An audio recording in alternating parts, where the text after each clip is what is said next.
Good morning, all. It's good to be with you and to share this time with you.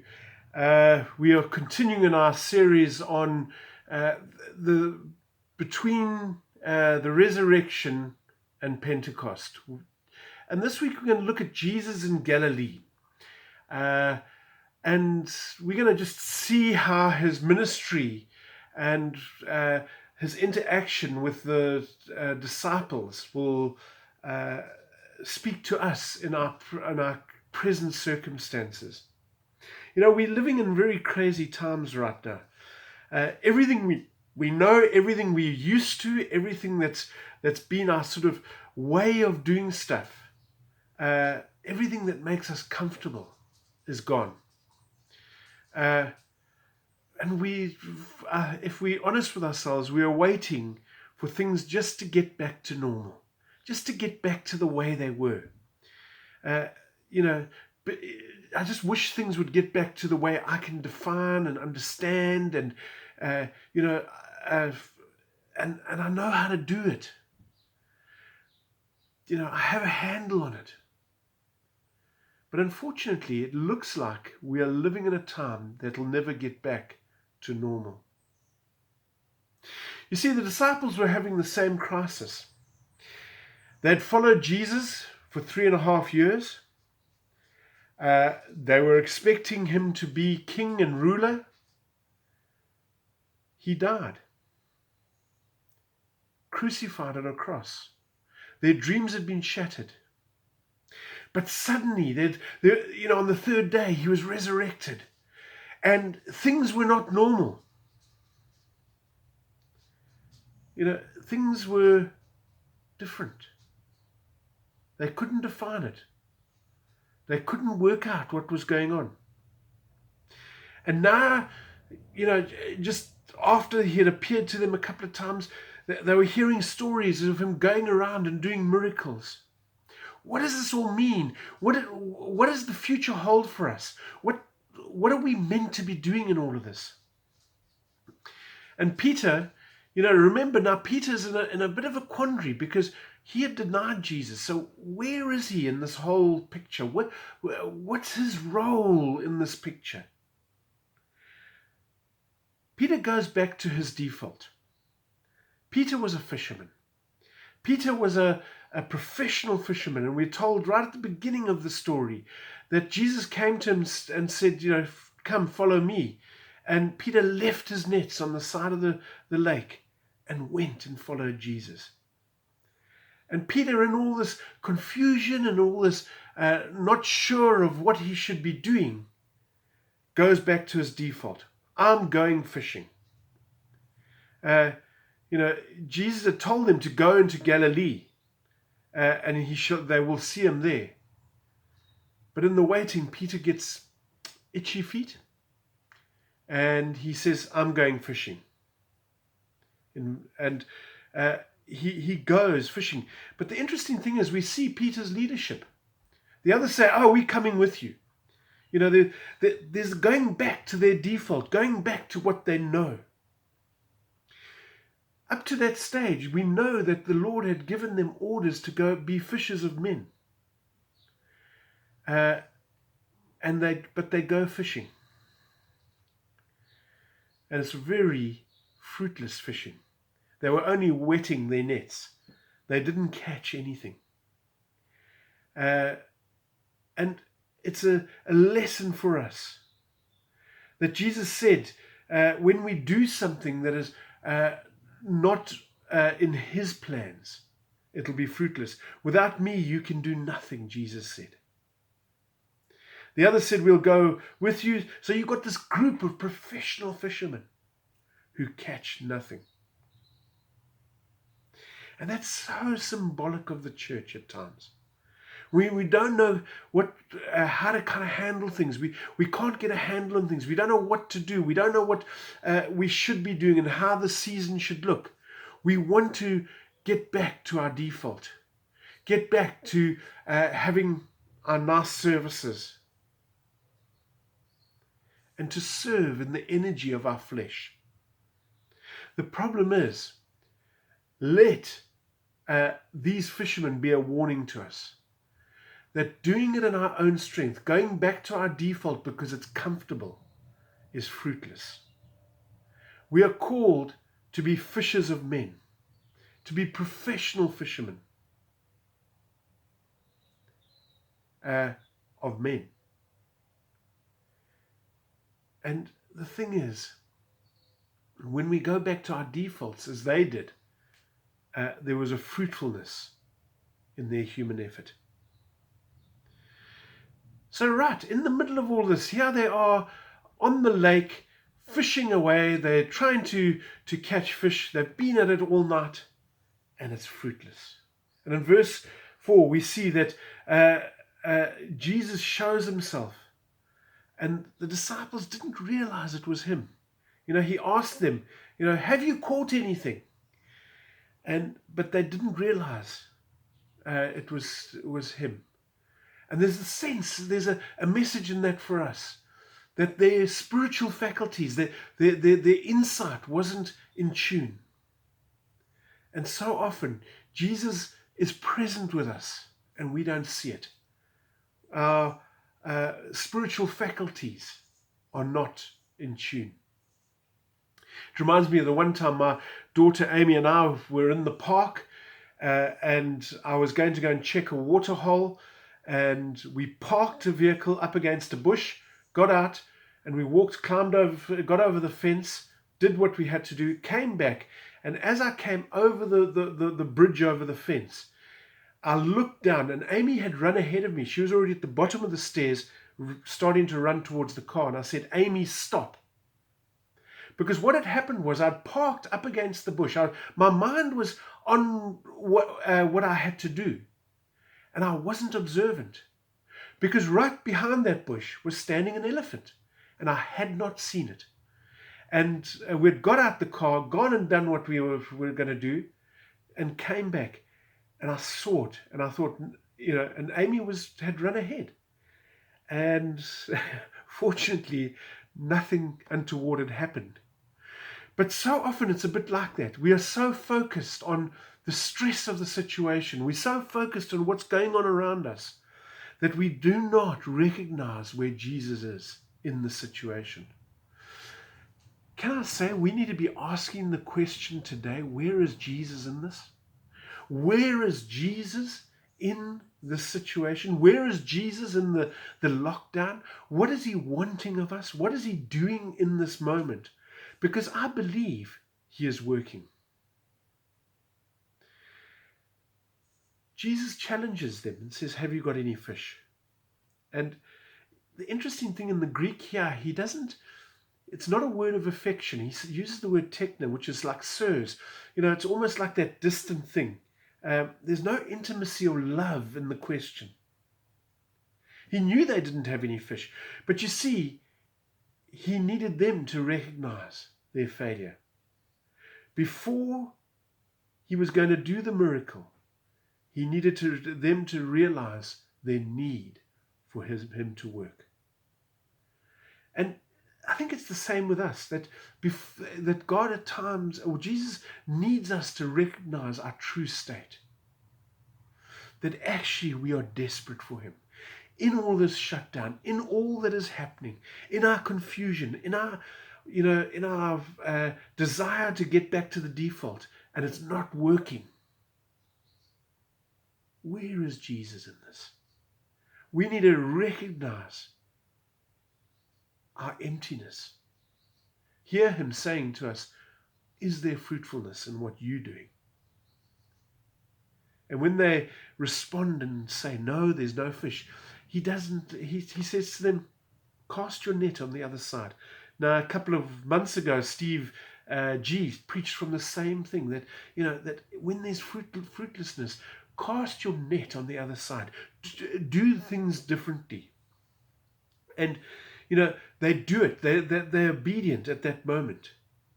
And it wasn't because of anything that they had done, anything they had perceived. It was purely obedience to the command of Jesus. Cast your net on the other side. And they cast their net, and guess what? The net is full. And there's a question there. What is he saying for us now in this season?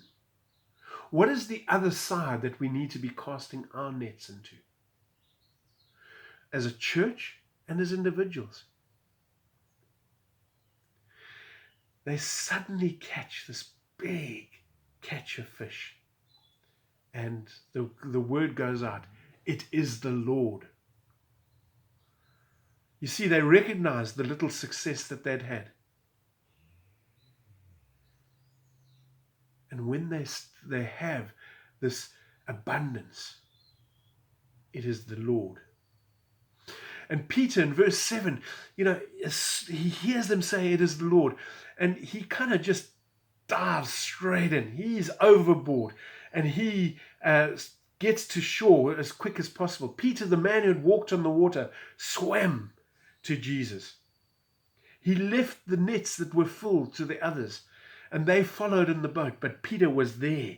He was desperate to get to Jesus. And and he gets there, and there's a fire going. And Jesus says, come, bring some of the fish you've caught. And they have a fish bra. As a South African, I think of snook, which is a fish that we bra, and it has a specific taste. It's a unique fish, snook. And it's lots of bones in it, so you're very careful. But the meat it's tasty. It's lovely on a bra, and I can almost picture my mouth water for that fish bra, as it were, or fish barbecue to use that. And there's a sense for me is that they find satisfaction in intimacy with Jesus. They sit there and they brow with him and they eat with him. And in that moment, in that time, Jesus challenges Peter and encourages him, feed my sheep, and reconciles with him. And ends his interaction with Peter saying, follow me. Peter then turns and says, what about this disciple, referring to John, the one who's writing the book, who never mentions the name John in the book, but says the beloved disciple or the one who was with them, or, he uses a sort of almost like saying he's anonymous. And Jesus says, don't worry about him. He has his own calling. You do what you are meant to do. But in that place of intimacy, they get this new commissioning. They get this new sense of purpose. And they go out from there. You see, for me, there's that sense of that place of intimacy. There's a sense of satisfaction in God. It's like when you've sat down to that lovely piece of steak with a lovely, cooked just perfect, rare with a lovely pepper sauce or something like that. And you've eaten that steak and you sit back and you push back from the table and you are satisfied. They became satisfied in the intimacy with Jesus. And out of that place of satisfaction, out of that place of intimacy, they were commissioned and went out. Okay, so what does this teach us for today? What does this teach us for us in 2020, a year of COVID-19, 2020, a year of what words can we use to describe it? Chaos, change, uncertainty, unknown. What does this teach us? I think the first thing is beware of your default. In the seasons of turmoil, we need to be looking for where Jesus is. Beware of falling back or wanting to fall back on our default, on the things we know, the ways we know how to do things. You see, when we fall back on our default, we miss the God opportunities. When Moses encountered the burning bush, he didn't say, oh God, come and join me. He went and join God in his work to liberate the people of God. Join God in what he is doing. Ask yourself, where is God moving? What is he doing? Open your eyes to God's possibilities, not to what you can do, because your ability, my ability, will always be limited. What is God doing in this moment? Firstly, not your default. Don't lean on your own understanding. Secondly, listen to obey. Do things differently. Be open to doing things differently. What is God saying?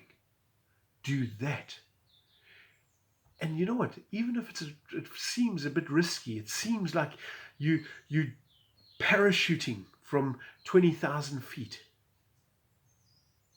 In John 15, verse 14, he says, "You are my friends when you do whatever I command you."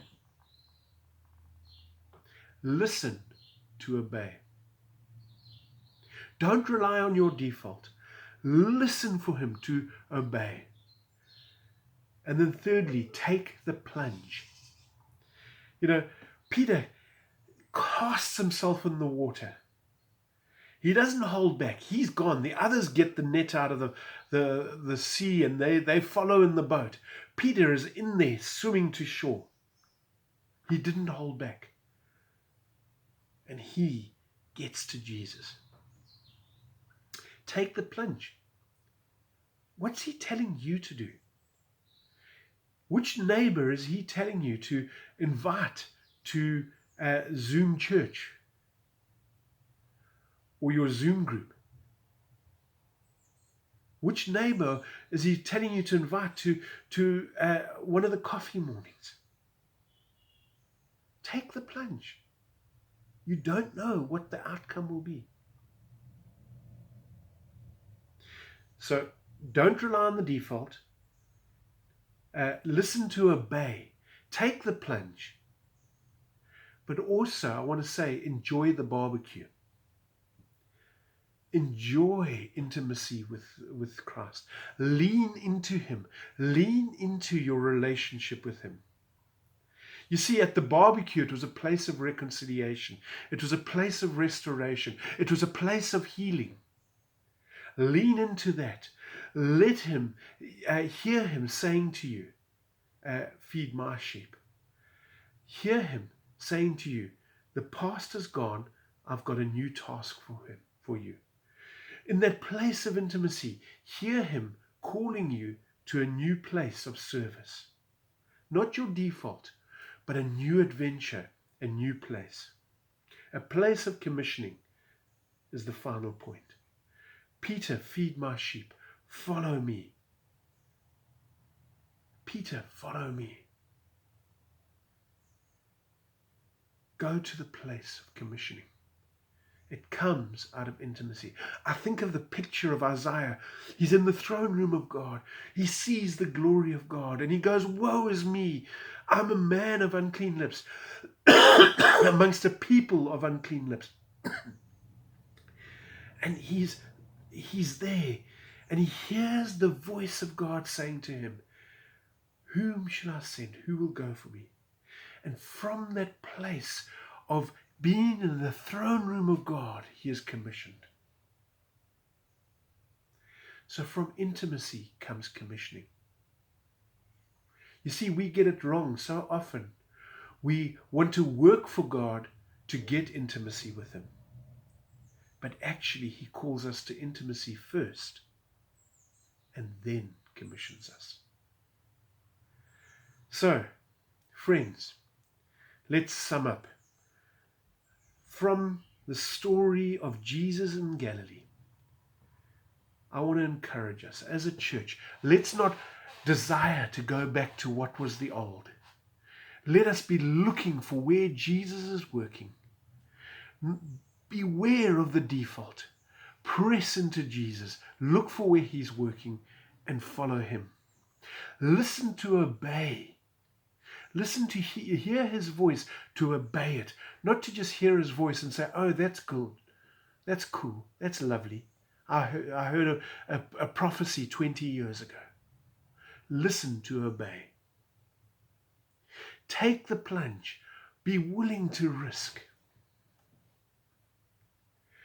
But let that all come out of a place of intimacy. Let intimacy with Jesus be your foundation. Spend time with him in prayer. Spend time with him in his word. Spend time with him just enjoying his presence. And there, I want to say, you will be encouraged. You'll be reconciled. You will be commissioned. You see, intimacy is the place of reconciliation. Bless you, and we want to encourage you. Let's never be a church of default, but a church leaning in to Jesus to obey. Amen.